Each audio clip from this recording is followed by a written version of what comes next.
Hello everyone! So for today's video, magbibigay po tayo ng 20 pesos GCash load every video. Just comment about the video and send your GCash number and subscribe to my YouTube channel. So pipili po ako ng random comments via YouTube comment picker and winners will be announced on my next video. So good luck! Hello everyone! So for today's video, may ituturo na naman akong tricks and tutorials kung paano makita ang dating my day or story natin sa Facebook. So kung bago ka pa lang dito sa aking channel, i-click mo na ang subscribe button, pati na rin ang notification bell kasi nag-upload ako dito ng mga tips and tutorials na pwede nating matutunan at pwede nating magamit. So let's start!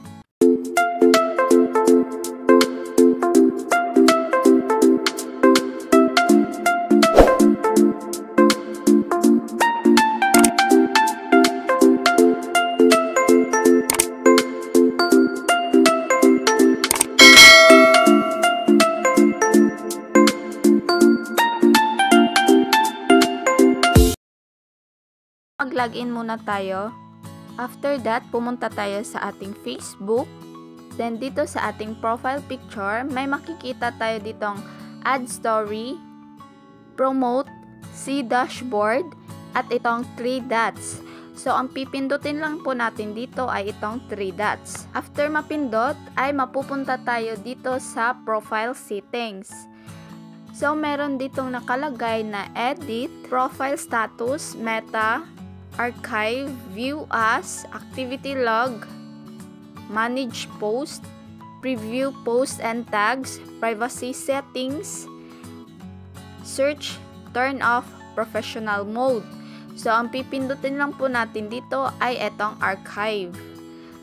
Pagkatapos nating pindutin ang archive, makikita natin dito na merong story archive at trash. So, ang pipindutin lang po natin dito ay etong story archive. So, ito po yung ating Minay Day.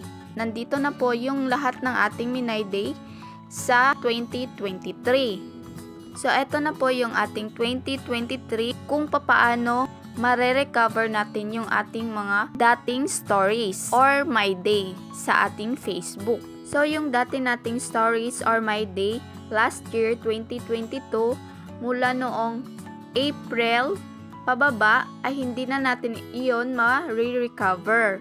So, ito na po yung ating bagong way or tutorials kung paano natin ma-recover yung ating Minay Day ngayong 2023. So, ito po lahat yung ating mga Minay Day.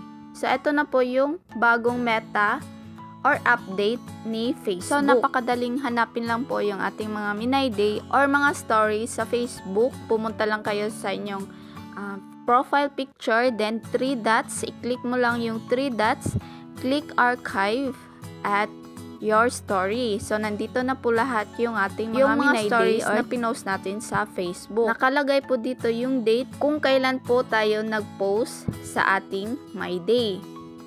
So, kung gusto natin itong makuha or ma-save, i-click lang po natin itong video at i-click lang po natin itong 3 dots na nasa taas, then click save video. So, ayan.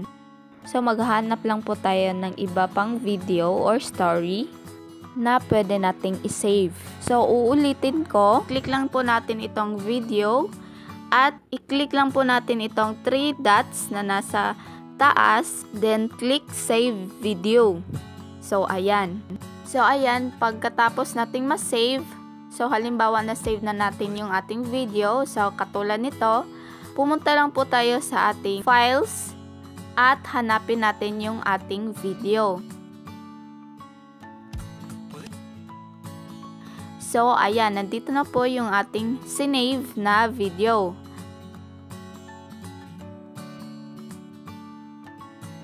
Pwede din natin itong tingnan sa ating gallery. So, pumunta lang po tayo sa ating gallery.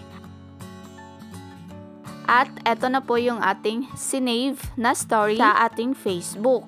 So, ayan. So, ayan, pwede na po natin itong i-repost or i-post ulit sa ating Facebook story or sa ating My Day. Pumunta lang tayo sa ating Facebook At i-click lang po natin yung ating story at i-click natin yung ating gusto nating video. So, ayan. Halimbawa, ito. I-click natin ito. At i-click share.